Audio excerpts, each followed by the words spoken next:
Hello ನಮಸ್ಕಾರ, ನೀವು ನೋಡ್ತಾ ಇದ್ದೀರಾ ನ್ಯೂಸ್ ಫಸ್ಟ್ ಸ್ಪೆಷಲ್. ನಾನು ವಿಜಯ್ ವೀರಪ್ಪ. ಬಂಗಾಳ ಕೊಲ್ಲಿಯಲ್ಲಿ ಸೃಷ್ಟಿಯಾಗಿರುವ ರೀಮಲ್ ಚಂಡಮಾರುತ ಭಾರಿ ಅವಾಂತರಗಳನ್ನು ಸೃಷ್ಟಿಸ್ತಾ ಇದೆ. ಬಾಂಗ್ಲಾದೇಶ, ಪಶ್ಚಿಮ ಬಂಗಾಳ ಸೇರಿ ಈಶಾನ್ಯ ರಾಜ್ಯಗಳಿಗೆ ಅಪ್ಪಳಿಸಿರುವ ರಣಚಂಡಿ ಮಾರುತ 16 ಜನರನ್ನು ಈಗಾಗಲೇ ಬಲಿ ಪಡೆದಿದೆ. ಗಂಟೆಗೆ 135 ಕಿಲೋಮೀಟರ್ ವೇಗದಲ್ಲಿ ರೇಮಲ್ ಸೈಕ್ಲೋನ್ ಮುನ್ನುಗ್ತಾ ಇದೆ. ಹಾಗಿದ್ರೆ ಈ ಚಂಡಮಾರುತಗಳು ಅಂದರೆ ಏನು, ಇದು ಹೇಗೆ ಸೃಷ್ಟಿಯಾಗುತ್ತೆ ಅನ್ನೋದ್ರ ಬಗ್ಗೆ ತಿಳಿದುಕೊಳ್ಳೋಣ. ಸಾಮಾನ್ಯವಾಗಿ ಸಮುದ್ರದ ಮೇಲ್ಮೈಯಲ್ಲಿ ಅಥವಾ ಮರುಭೂಮಿಗಳಲ್ಲಿ ಈ ಚಂಡಮಾರುತಗಳು ಸೃಷ್ಟಿಯಾಗುತ್ತೆ. ವಾತಾವರಣದಲ್ಲಿ ಉಷ್ಣತೆ ಹೆಚ್ಚಾದಾಗ ವಾಯುಭಾರ ಕುಸಿತ ಆಗುತ್ತೆ. ಉದಾಹರಣೆಗೆ, ಸೂರ್ಯನ ಉಷ್ಣತೆಯಿಂದ ಸಮುದ್ರದ ಮೇಲ್ಮೈ ನೀರಿನ ಉಷ್ಣತೆ ಹೆಚ್ಚುತ್ತೆ. ಈಗ ಒಂದು ಪಾತ್ರೆಯಲ್ಲಿ ನೀರನ್ನು ಕಾಯಿಸಿದಾಗ ಹೇಗೆ ನೀರು ಆವಿಯಾಗಿ ಹೊಗೆ ಆಗೋ ಹಾಗೆ, ಹೀಗಾದಾಗ ಆ ಜಾಗದಲ್ಲಿ ವಾಯುಭಾರ ಕುಸಿತ ಆಗುತ್ತೆ. ವಾತಾವರಣದಲ್ಲಿ ಗಾಳಿ ತನ್ನದೇ ವೇಗದಲ್ಲಿ ಚಲಿಸ್ತಾ ಇರುತ್ತೆ.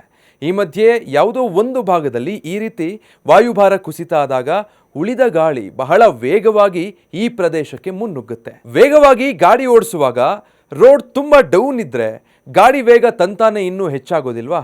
ಅದೇ ಥರ ಹೀಗೆ ವೇಗವಾಗಿ ನುಗ್ಗಿದ ಗಾಳಿ ಅಲ್ಲಿನ ಕಡಿಮೆ ವಾಯುಭಾರ ಕುಸಿತದಿಂದಾಗಿ ಸುರುಳಿ ಸುತ್ತೋದಕ್ಕೆ ಆರಂಭಿಸುತ್ತೆ. ಆ ಮೂಲಕ ಮಾರುತವಾಗಿ ಬದಲಾಗುತ್ತೆ. ಈ ರೀತಿ ಆದಾಗ ಈ ಮಾರುತ ಸೃಷ್ಟಿಯಾದ ಜಾಗದಲ್ಲಿ ಜೋರಾದ ಗಾಳಿ ಸಮೇತ ಮಳೆ ಕೂಡ ಆರಂಭ ಆಗುತ್ತೆ. ಈ ಮಳೆ ಚಂಡಮಾರುತದ ಜೊತೆಗೆ ಮುನ್ನುಗ್ಗೋದಕ್ಕೆ ಆರಂಭಿಸುತ್ತೆ. ಹೀಗೆ ಈ ಚಂಡಮಾರುತ ವಾಯುಭಾರ ಕಡಿಮೆ ಇರುವ ಕಡೆಗಳಲ್ಲಿ ಗಾಳಿ ಮಳೆ ಸಹಿತ ವೇಗವಾಗಿ ನುಗ್ಗೋದಕ್ಕೆ ಆರಂಭಿಸುತ್ತೆ. ವಾಯುಭಾರದ ಕುಸಿತ ಎಷ್ಟು ದೊಡ್ಡ ಪ್ರಮಾಣದಲ್ಲಿರುತ್ತೋ ಅಷ್ಟೇ ಅಪಾಯಕಾರಿಯಾಗಿ ಈ ಚಂಡಮಾರುತಗಳು ರೂಪುಗೊಳ್ಳುತ್ತವೆ. ಹೀಗಾಗಿ ಇವು ಗಂಟೆಗೆ 106 ಕಿಲೋಮೀಟರ್ ವೇಗದಲ್ಲಿ ಚಲಿಸುತ್ತವೆ.